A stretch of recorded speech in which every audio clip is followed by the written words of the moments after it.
जड़े सार क्वेश्चन थिला मैडम आपण तो सब खाद्य विषय कहते आपण तो खाद्य डॉक्टर अच्छा मत कहतु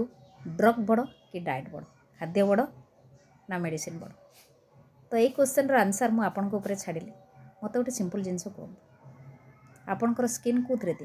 दैट इज फैट रे तैयारी आपणकर चुटी कौन तैयारी दैट इज जिंक रे तैयारी आपणकर बॉडी रे बोन सब कौन तैयारी दैट इज कैल्शियम रे तैयारी आपणकर दांत कौन तैयारी दैट इज विटामिन डी रे तैयारी आपणकर ब्लड कौन तैयारी दैट इज आयरन आउ प्रोटीन रे तैयारी आपणकर मांसपेशी सब कौन तैयारी शरीर मांसपेशी कौन तैयारी दैट इज प्रोटीन। जदि टोटाल गोटे शरीर तैयारी खाद्य रे ताहले खाद्य इम्पोर्टेंट कि drug important that is depends on किंतु आमर जेते बेले बहुत सारा जिनस असुविधा हो जाए निश्चित भाव में आमको ड्रग को सहारा न नेले आम जीवन बंचाई पारे नहीं।